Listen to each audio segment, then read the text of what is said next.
Hey students, thank you for watching the movie Babyface. Today I'm going to talk to you about the movie and also talk to you about the production code. I don't know if you've ever heard of that before or not. The production code, I'll explain it today. Specifically in this talk, I'm going to talk about the code before and after it was implemented. I'll talk about Babyface the movie, and I'm going to show you the difference between the uncensored version of Babyface and the censored version. To understand the movie Babyface, you have to know something about how Hollywood movies were viewed by audiences of the day. Since the very early days of film, movies were blamed for making society bad. Movies were too violent, or too sexy, or immoral, or called indecent, or even obscene. Now, the majority of Americans kind of like that. A movie needs to be entertaining, and sometimes sex and violence adds to the enjoyment. But there are some people, religious groups, who complain to Hollywood to stop making films with so much of this because they knew that their kids were watching the films and they wanted to protect their pure children. In the 1920s, studios spent a lot of money making movies, and then they sent copies of the film to theaters all over America. Well, in some places, there were some states and city governments that said, no, we're not going to show this movie because it's too sexy, or it's too violent, or blah, blah, blah, whatever. When a movie was banned or censored by these state or local governments, the studios lost money. After 1927, when movies switched from silent to sound, and then dialogue could be heard, wait a minute, you ain't heard nothing yet. American religious leaders started to worry even more that Hollywood films needed to be censored. And in the early 1930s, gangster movies became popular. And there were movies that showed brief nudity, bad living, including drugs, sex outside marriage, being gay, interracial relationships, and so on. And the studios were bringing in big money trying to keep audiences happy with these lurid films.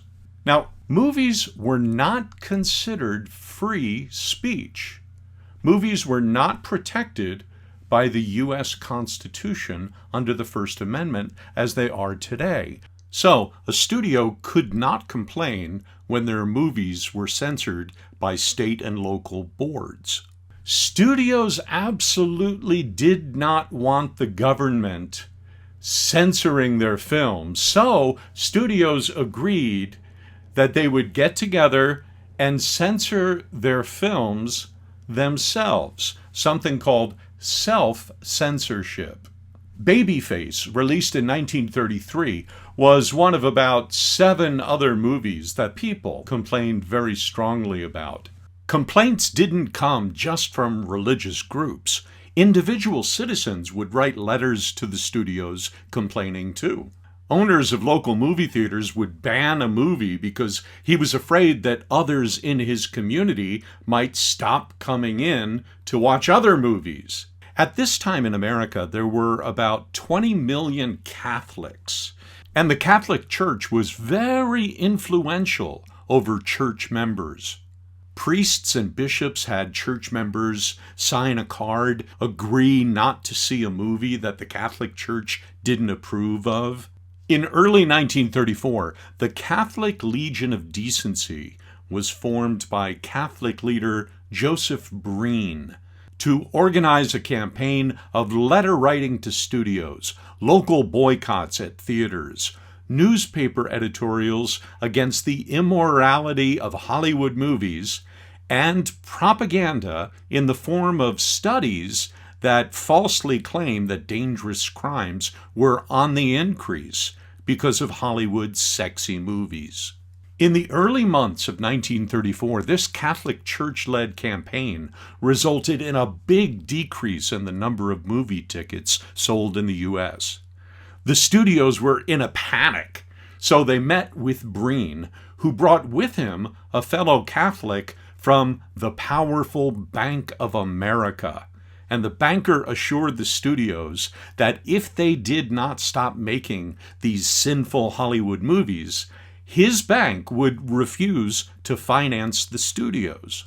The boycott by millions of Americans and the threat of the loss of financing from banks were enough to make the studios agree to name Joseph Breen head of the new Hollywood Production Code Office.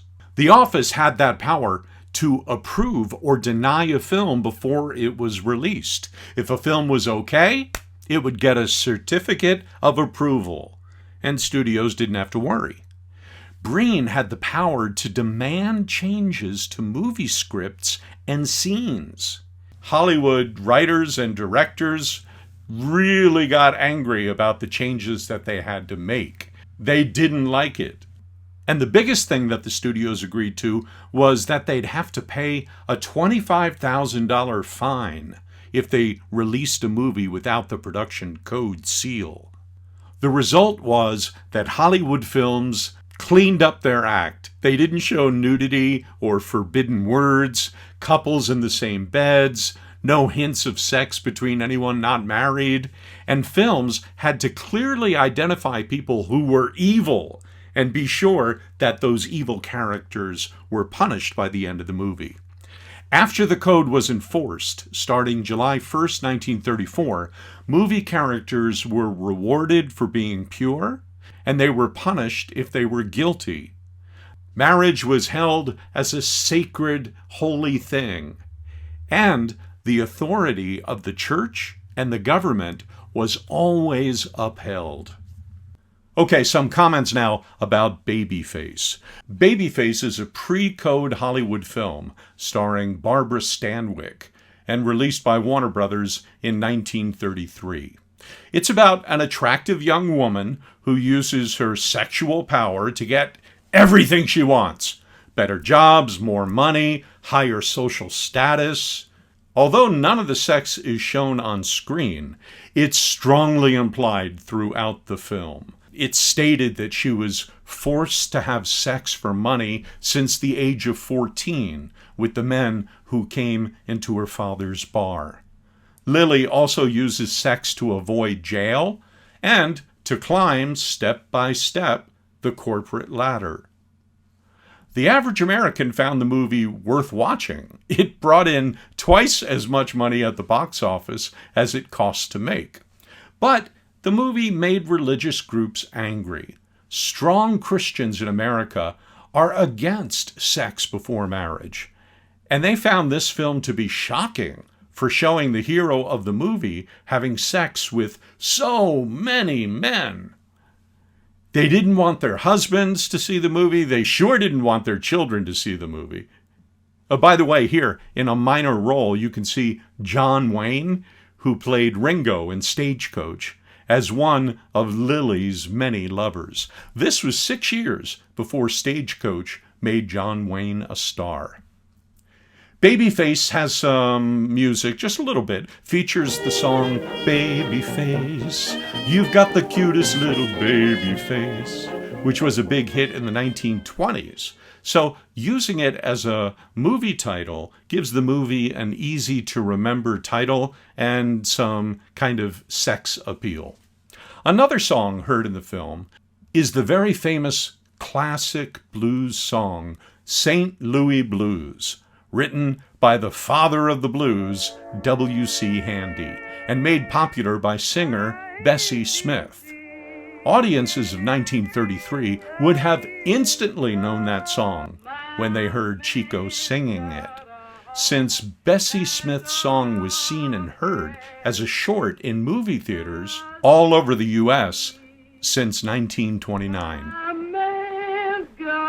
After its initial release, Babyface was pulled out of distribution and sent back to Warner Brothers to be censored. The biggest complaint about the film was its ending. You see, Lily is not punished at the end of the film. She stays married to a man who loves her, and she stays rich. Well, Christian groups found this to be so immoral. Remember, strong Christians say that bad people must be punished at the end of the film. So Warner Brothers created a new ending. We've done all we can, lady.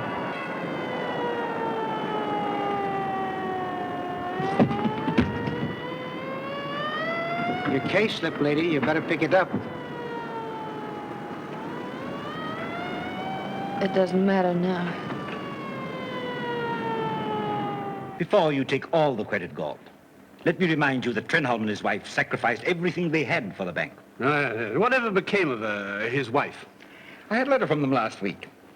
They haven't a cent. He's a laborer in one of the steel mills in Pittsburgh.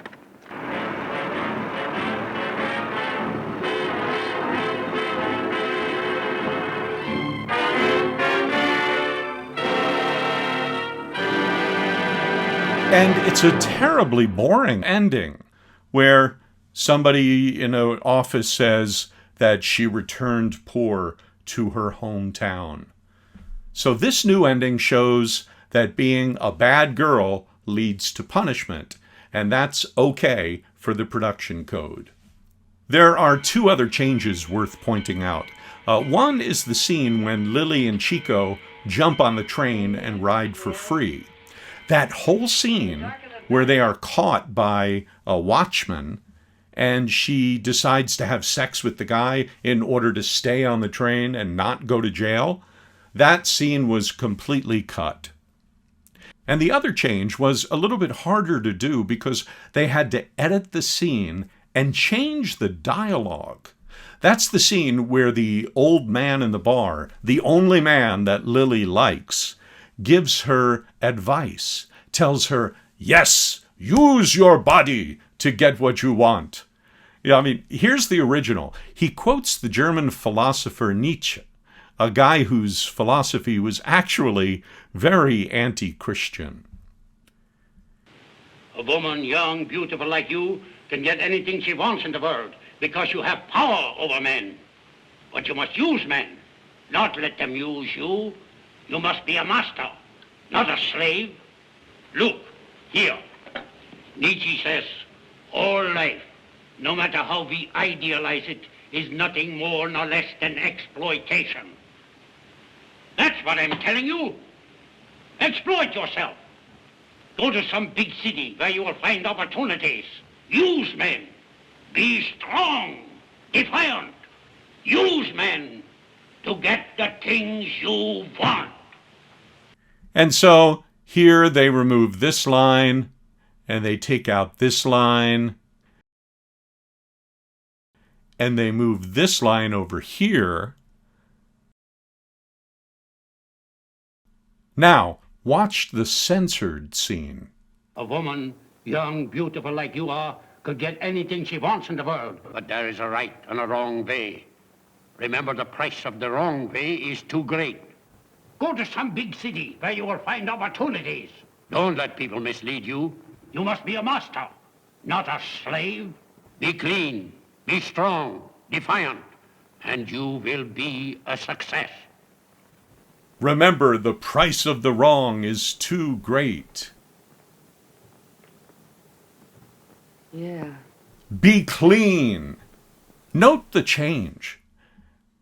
They took out the Nietzsche stuff and added in the Christian morality stuff. There is a right way and a wrong way. So by being clean, you keep your virtue. Remember, in the new Hollywood production code era, only the pure can be successful, can win. These three changes made it possible for Warner Brothers to get the film back in theaters and make money from it, even though the changes really didn't help the movie make much sense. The version of the movie that you watched for homework is the uncensored version that was lost for many years and then found suddenly in 2004.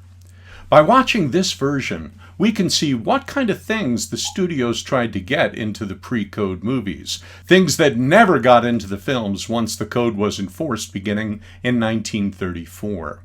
So this version gives us a better view of Depression-hit America. It shows us that in tough times, you have to do whatever it takes to win.